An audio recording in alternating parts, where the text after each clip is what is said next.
Boa noite, né, irmãos? Hoje nós vamos falar do Natal. Alguém aqui já ouviu falar do Natal? Hoje nós vamos falar de Natal. Mas a pergunta é: você conhece a história do Natal? Vou dar só um tempinho para você pensar. Você conhece a história do Natal? Tudo bem. E a teologia do Natal, você conhece? A história do Natal, ela nos é apresentada nos evangelhos, não é? Por exemplo, Mateus, capítulo 1, versículo 18 a 25, ele nos fala do nascimento de Jesus. E em seguida, ele já vai falar da visita dos magos e os seus presentes, né? Marcos, ele não se refere ao nascimento de Jesus. Ele já vai falar de Jesus, já indo direto para o batismo do Senhor Jesus. Lucas, no capítulo 2, do versículo 1 ao 7, ele também dá mais detalhes a respeito do nascimento do Senhor Jesus. E dando sequência, ele vai falar sobre os pastores que estavam no campo, que receberam a mensagem e vieram conhecer o menino Jesus.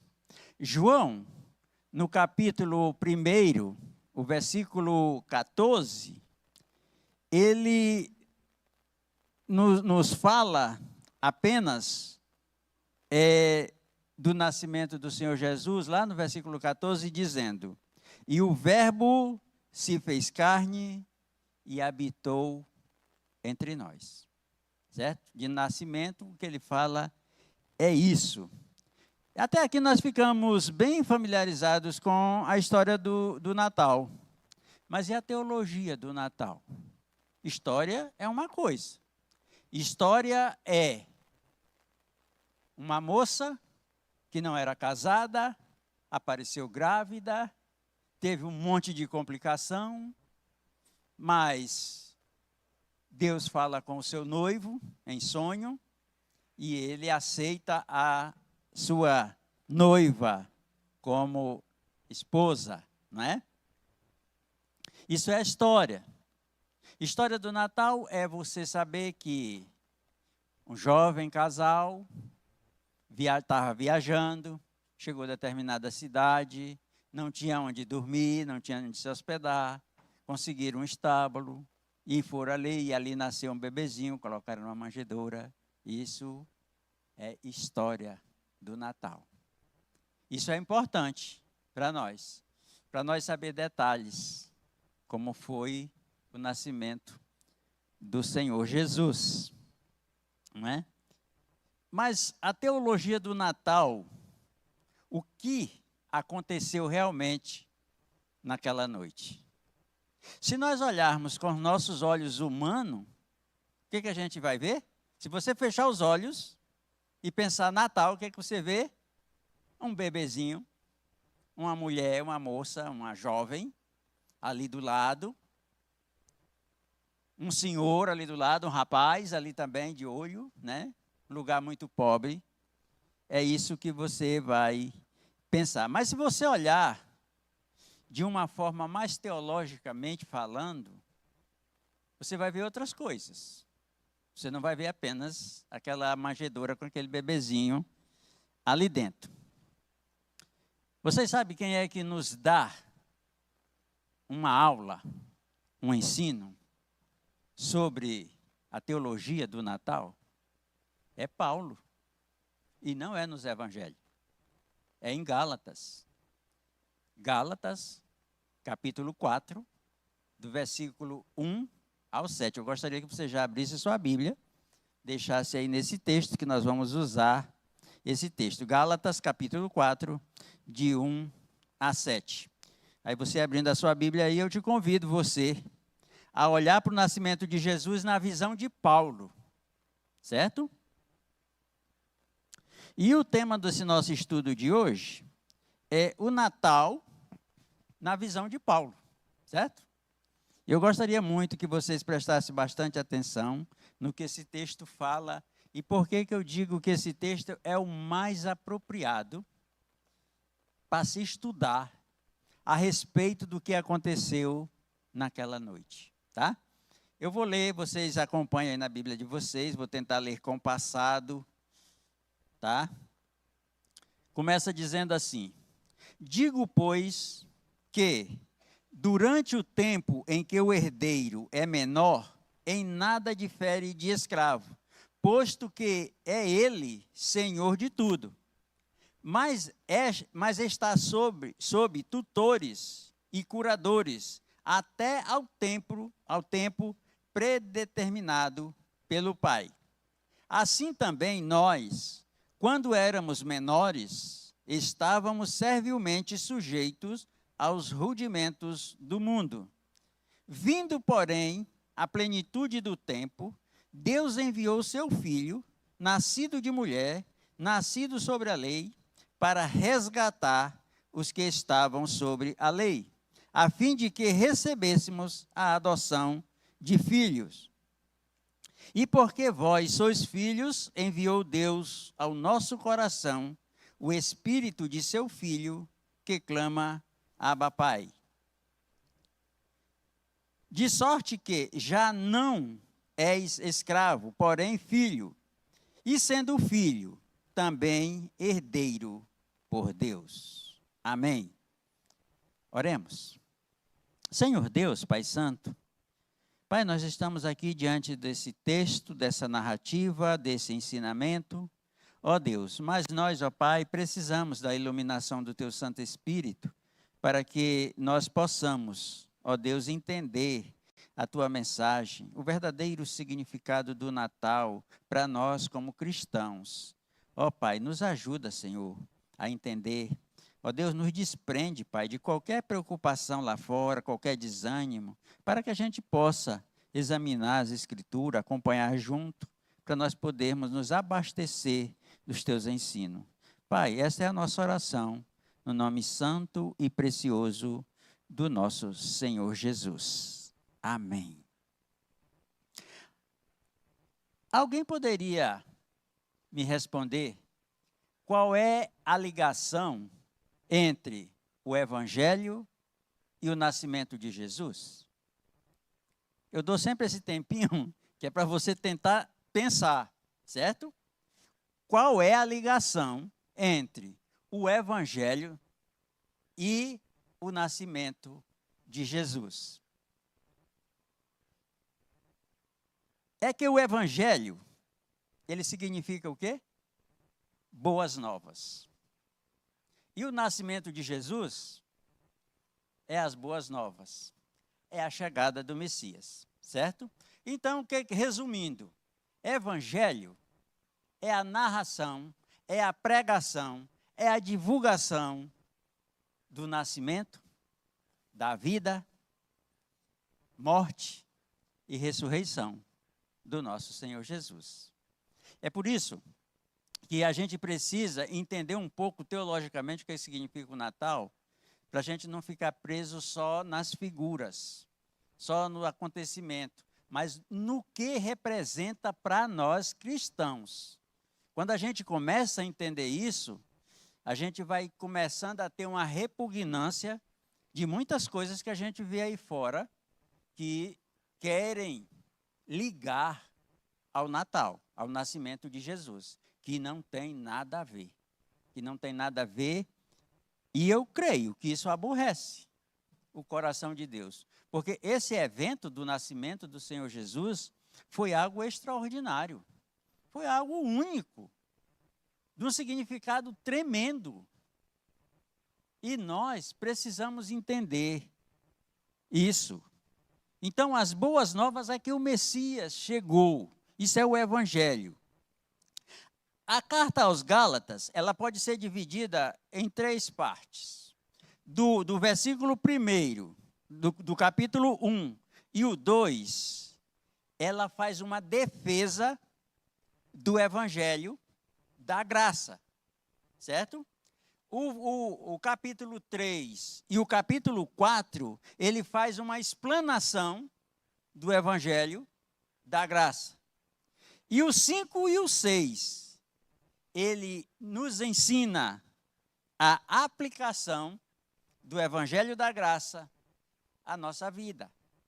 Isso nós precisamos entender. Isso nós precisamos saber. E sabe por que Paulo escreveu essa carta aos Gálatas? Eles não estavam passando por coisa muito diferente do que nós passamos hoje, não. Eles estavam deturpando a do Natal.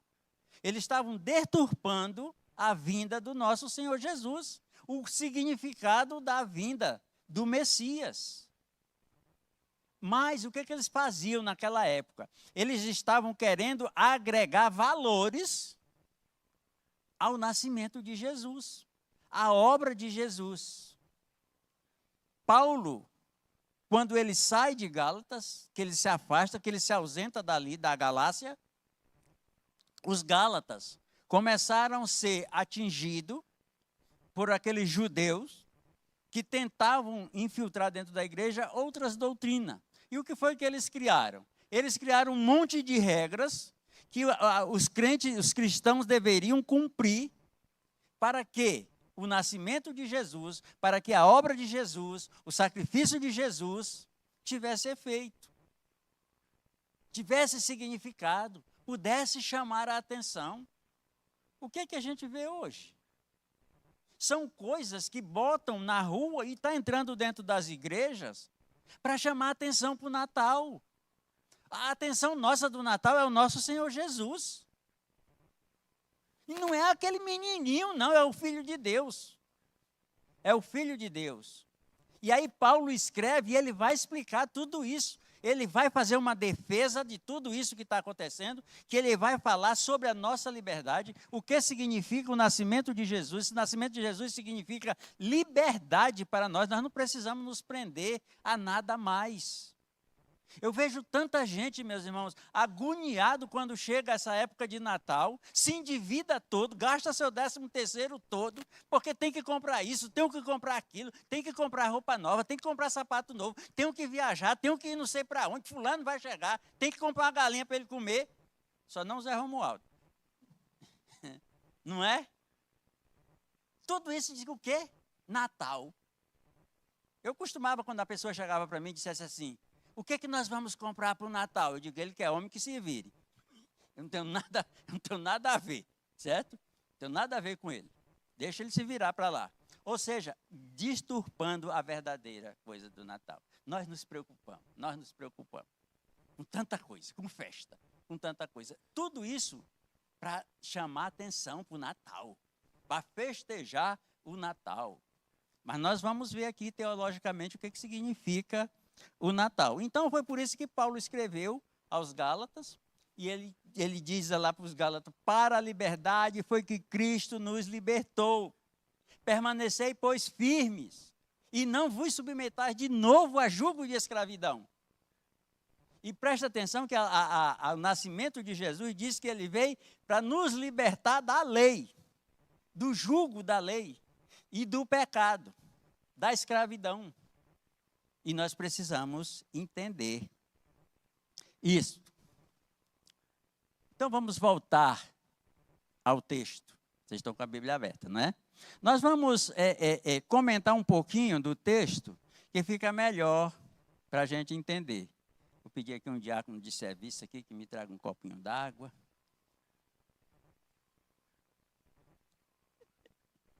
Que a língua já está pregando. Voltar aí ao texto? Gálatas, capítulo 4, versículo 1 ao 7. Agora eu vou ler devagar e fazendo alguns comentários. Digo, pois, que durante o tempo em que o herdeiro é menor, em nada difere de escravo, pois que ele é senhor de tudo. Mas está sobre tutores e curadores até o tempo predeterminado pelo Pai. Bom, aqui ele dá um exemplo da nossa vida antes de Cristo. Ele nos compara com um herdeiro que é de menor, que não pode civilmente responder nem pela sua riqueza, pelos seus bens. Então é nomeado tutores, pessoas que vão cuidar daquele patrimônio até determinado tempo, quando esse herdeiro alcançar maioridade. E olha que ele está comparando com o Natal, tá? Ele está comparando isso com o Natal. Ou seja, até a vinda de Cristo, ele nos compara como alguém... Obrigado.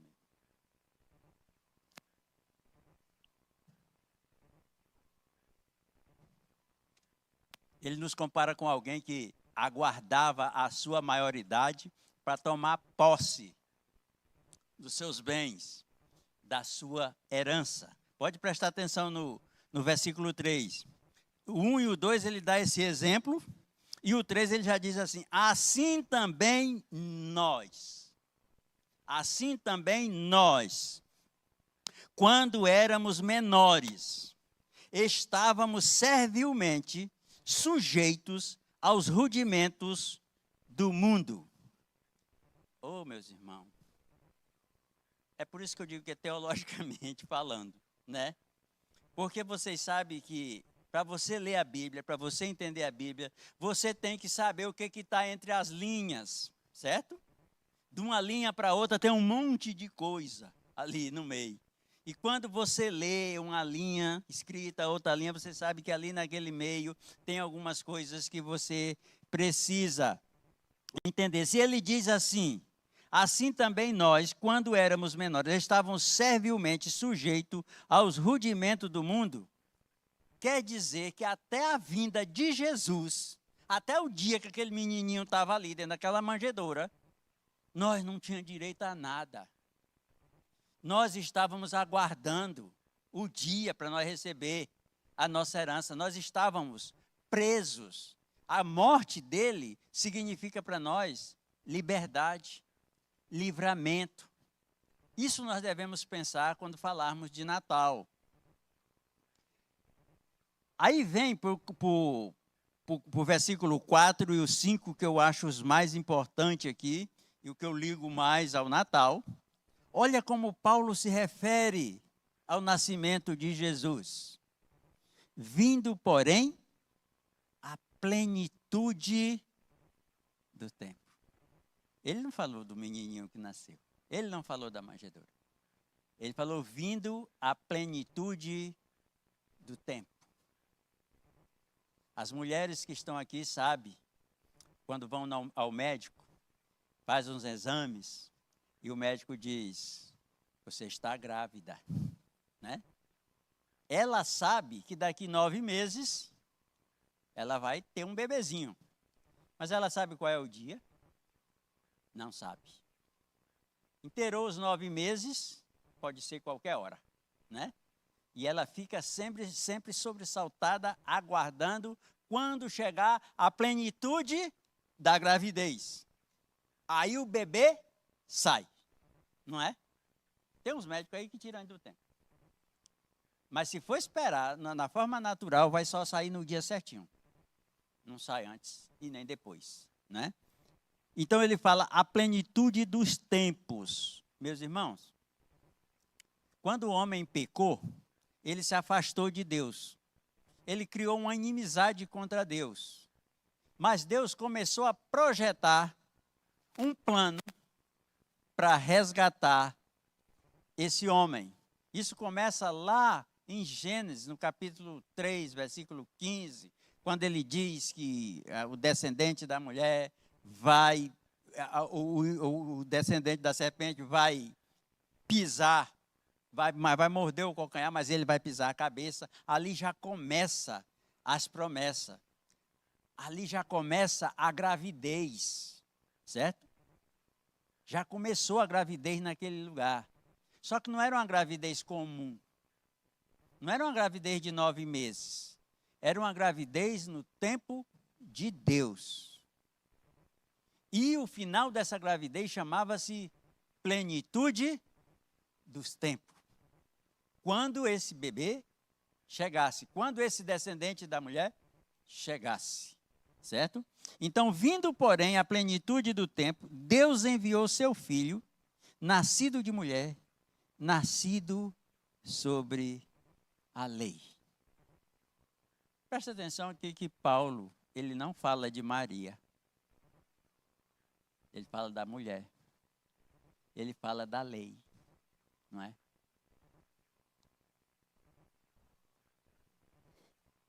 O 5, para resgatar os que estavam sobre a lei, a fim de que recebêssemos a adoção de filhos. Eu vou falar agora uma coisa que vocês vão se arrepiar.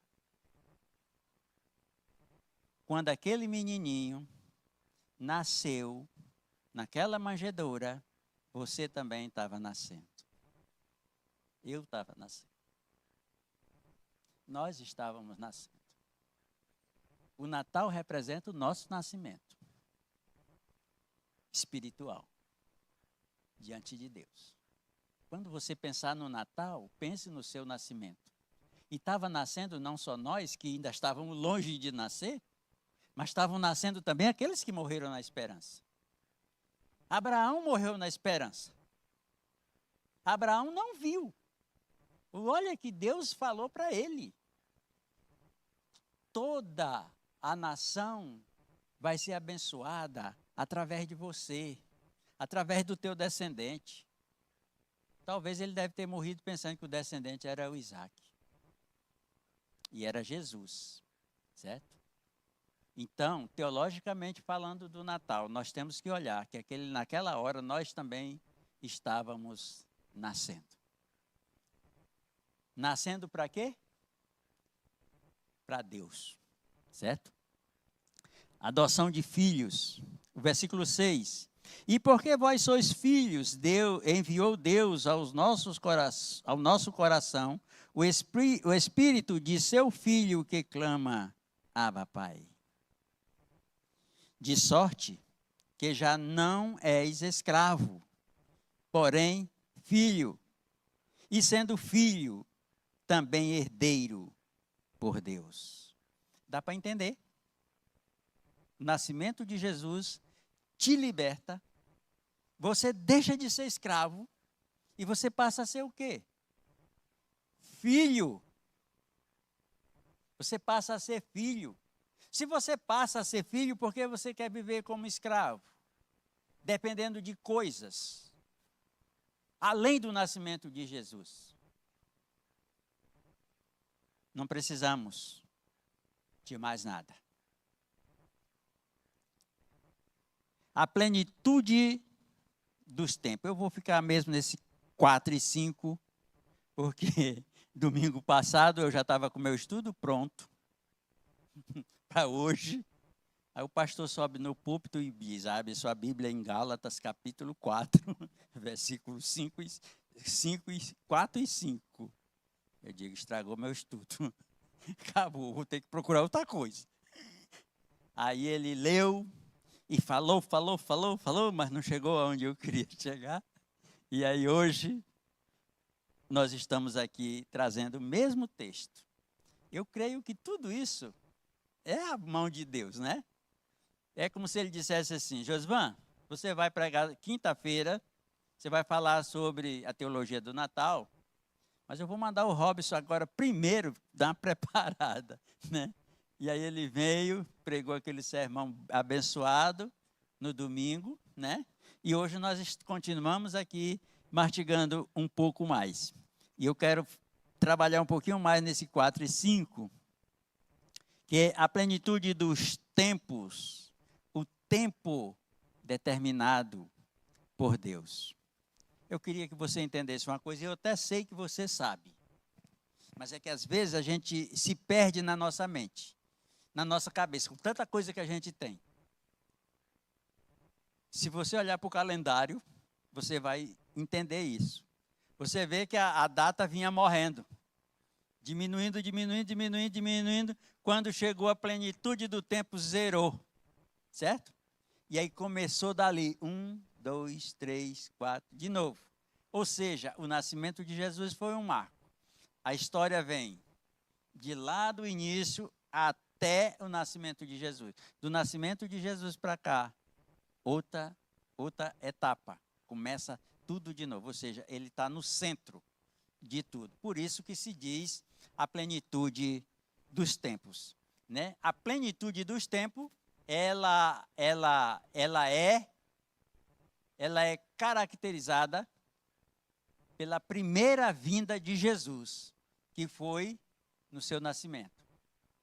A segunda vinda de Jesus será chamada de consumação dos séculos, porque aí vai terminar tudo.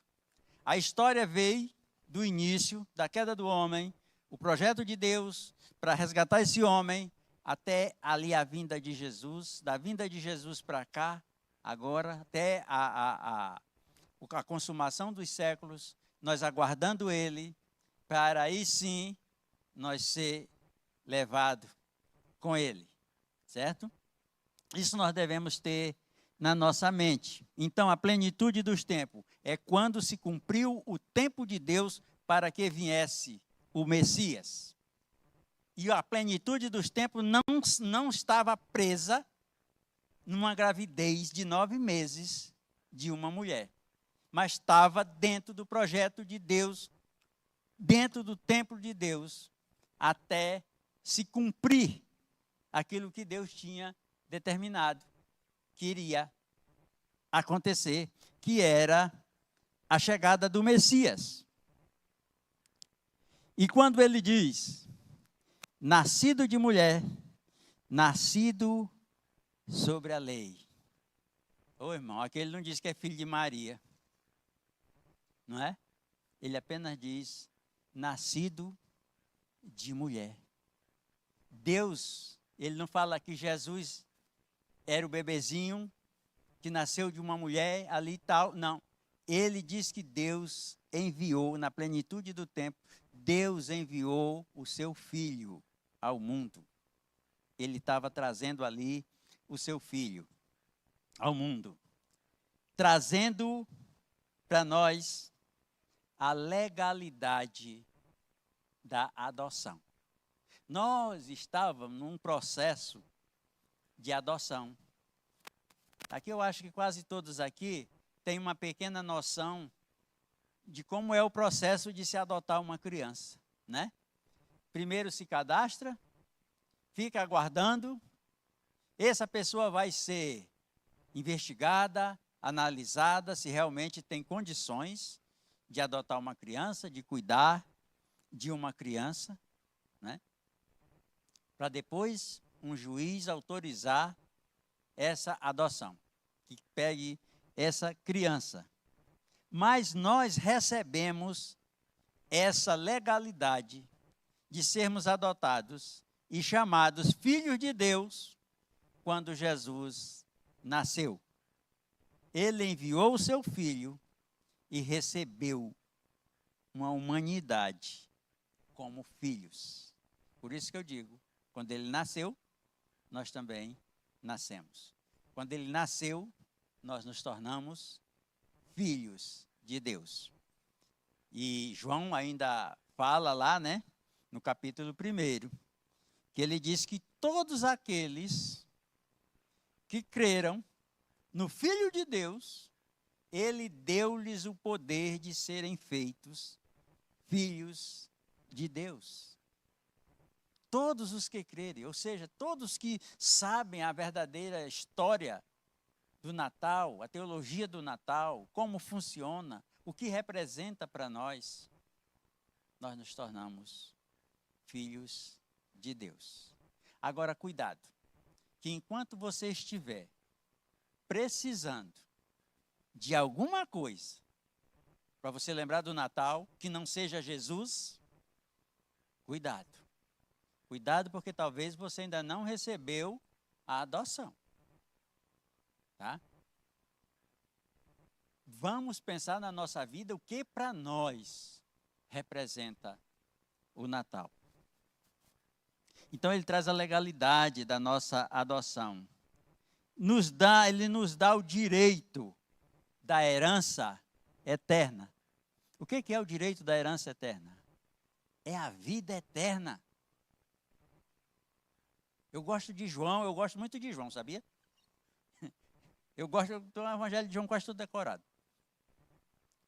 Lá no capítulo 20, o versículo 30 e 31, ele diz assim, na verdade, fez Jesus diante dos discípulos muitos outros sinais que não estão escritos nesse livro. Esses, porém, que estão escritos aqui, eles foram registrados para que creais que Jesus é o Cristo, o Filho de Deus, e que para que crendo tenhas vida em seu nome. Tenha a vida eterna. E tudo isso nós ganhamos quando Jesus nasceu, quando Jesus esteve aqui nesse mundo, quando ele morreu, quando ele ressuscitou. Tudo isso nós acompanhamos com o nosso Senhor Jesus. Então ele também nos dá o direito da vida eterna.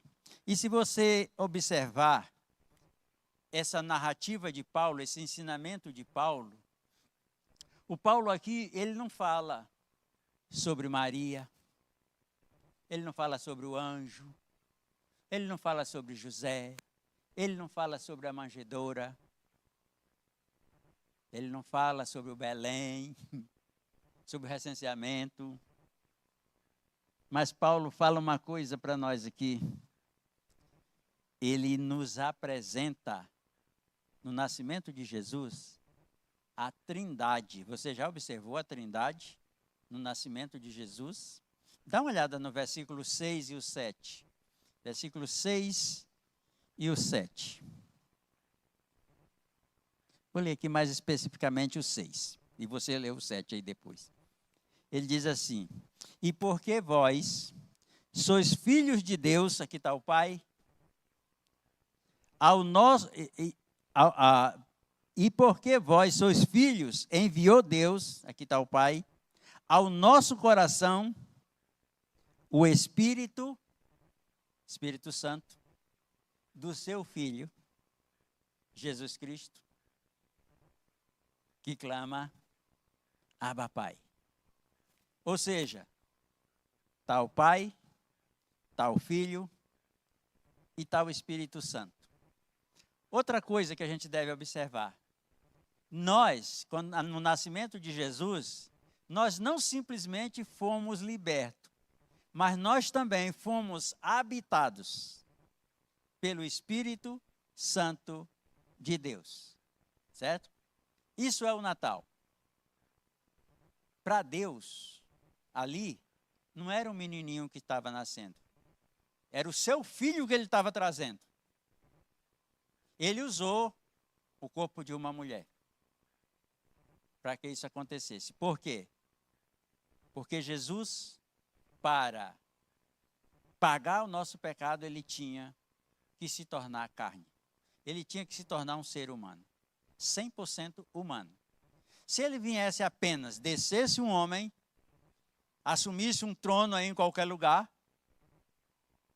ou ia brigar com todo mundo, ele não ia ser considerado um homem. Para ele ser considerado verdadeiramente um homem, ele tinha que ser gerado dentro de uma mulher.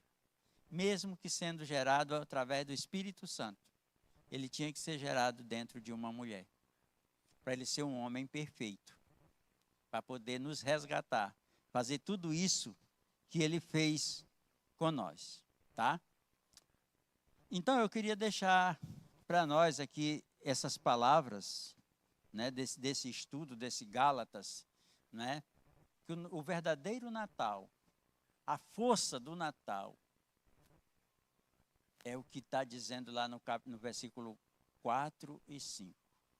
Na plenitude dos tempos, enviou Deus o seu Filho. Enviou o seu Filho. Nasceu de uma mulher? Nasceu sobre a lei? Para nos resgatar do pecado e da lei. A lei da morte eterna. Para nos resgatar, para nos dar o direito de um dia estar com Ele na glória. E a minha oração é que todos nós estejamos lá. Tem alguns aqui que não quer ser muito breve não, né? Está lá. Eu, particularmente, eu não me importo. Eu posso ser em breve. Se alguém tiver com a senha antes da minha, quiser trocar, pode me dar, né? Pode me dar. Outro dia eu estava comentando com o pastor Robson, ele falando dos estudos que ele estava dando aqui. Eu falei, como é que é o Espírito Santo, né? Eu lá nas congregações falando o mesmo assunto. Ele estava falando da morte, de se preparar para a morte, né? E eu lá também estava me falando sobre se preparar para a morte.